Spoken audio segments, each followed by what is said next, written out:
Hello, let's go back to nature. So, in today's videos, I will be giving you a full orchard tour, including the blueberry bushes and yeah.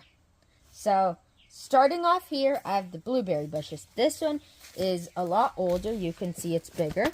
It's the Bountiful Blue Blueberry from Monrovia. It's definitely bountiful, as we can see.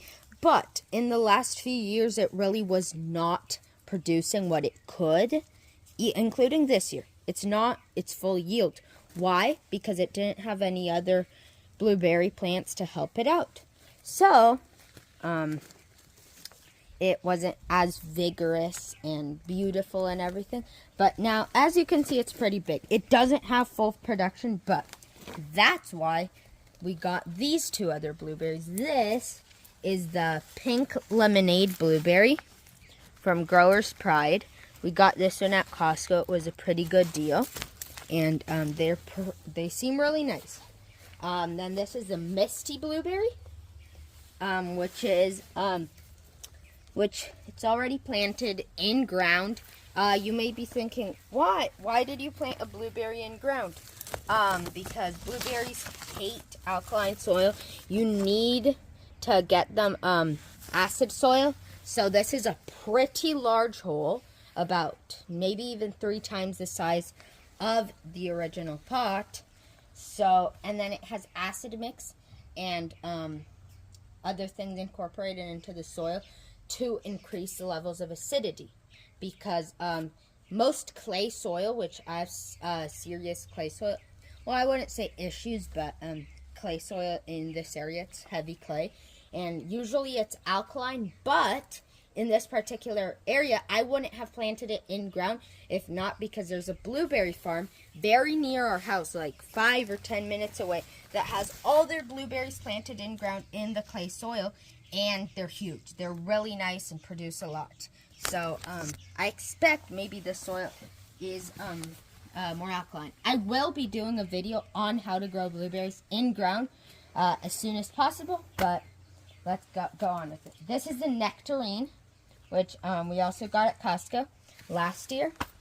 I bought it because it was in a really, really bad state. It was like the last tree that nobody had bought. It's a Supreme Red #1 nectarine, and it has a lot of fruit, which hopefully we get a few of because we'll be gone for July, and they harvest throughout the month of July. They produce throughout the month of July. So, and then there's a melon planted below for ground cover and tasty melons. Then coming around over here, we have the apricot tree, which it decided not to set fruit. This year it produced about 2 flowers, but then it just threw the fruit off. So I guess this apricot tree just wants to keep it cool and take it easy. Well, it's pretty huge.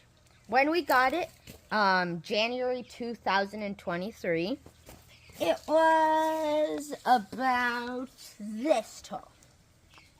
It has grown, like, quadrupled in size. Like, it beat me in height a while ago. It's going for 10 feet. So yeah, I expect to get apricots next year, but just in case you didn't know, apricot trees can live for up to 200 years, so your relatives will be able to have tasty apricots for a long time. And then over here, there's the little Kato avocado. This persimmon tree didn't really do well. There's a rootstock sprouting and shallots planted around, and a watermelon. So, yeah. Then here there's this anise hyssop plant, which it's what they use for those Ricola cough drops. Smells amazing. Then here's the little Kato avocado. It's a dwarf, type B, so not Hass, not like Hass. A lot of people say they're not that tasty. Personally, I prefer type B. And then here, there's this coriander plant, which I'll be getting a good yield of coriander this year just off this plant. It was a volunteer, so yeah, last year's plant seeded this, so obviously it's covered in ladybugs, so pretty nice. And there's Coco and Greta just hanging out there. And then back here there's a comfrey plant, and these just in case you didn't know, they grow pretty big, like this big. Say I have another one over in the side yard, and it provides organic matter. The leaves chopped up and composted around fruit trees are a lot better than blood meal, which it seems like a lot of that's been getting here into the homestead. And then here I didn't point them out, there's strawberries. There's actually quite a few of them. There were so many more, but Coco and Greta have decided that strawberries are their favorite fruit, so we don't get a lot of them. I mean, I eat a good amount, but they eat the most. Then over here there's this ashwagandha plant, which isn't very popular. I hadn't seen it until I bought it at Soilborn Farms, which is a urban agriculture place in Sacramento. Then here there's a Caracara orange tree. It's a year old now, so yeah, they grow really slowly. They're slow growers, but it does have oranges, so I mean, something. We'll get something. Coco and Greta have been excavating this. I don't know why. Here, there's the lavender plants, which are now reaching 10 years old, I'm pretty sure. Or 10 or 11 years old. They produce a lot of lavender. Before this was entire like lavender, we're planning on planting more because we all really like lavender. It'll soon be harvest time. Then over here, there's the peach tree. It's an early Alberta peach. You don't think you can really see it because the paint. Oh yeah, I forgot to mention paint. I painted all my fruit trees with protective paint to protect them from sunburn because I don't know if you can see, but the sun's shining straight into my face. It's California. There's so much sun. This tree, it was planted at the exact same time as the apricot, and it was the same size. Why isn't it that big? Because of this. It's a huge elm tree that, I don't know, the HOA should have made that illegal. It's quite tall, and it's supposed to get up to 80 feet tall. So, and then over here, coming this way, there's the loquat tree over there, but I've already showed you that before. And then there's a fig tree, which is older, but this one doesn't grow as fast as, say, an apricot does. Also, it produces a good amount of really tasty figs. It's a blackjack fig. The tag fell off a few years ago, so.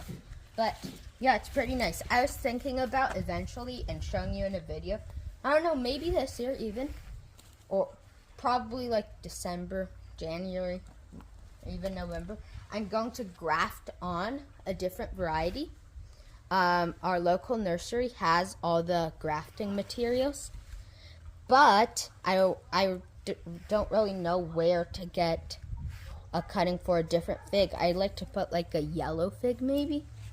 I'd like to try one of those.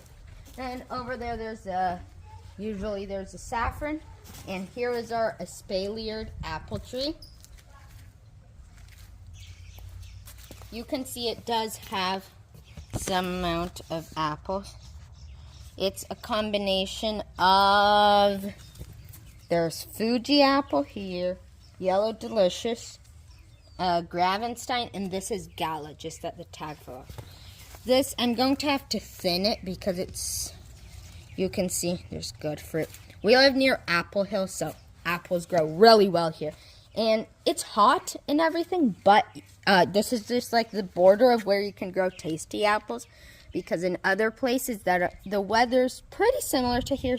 Well, not pretty similar, but the temperatures can be the same. Like San Diego, you can't grow a tasty variety of apple. Like you can't grow Pink Lady, Fuji, Golden Delicious, or any of those truly delicious varieties of apples. So, yeah, and then I guess this concludes the orchard for now.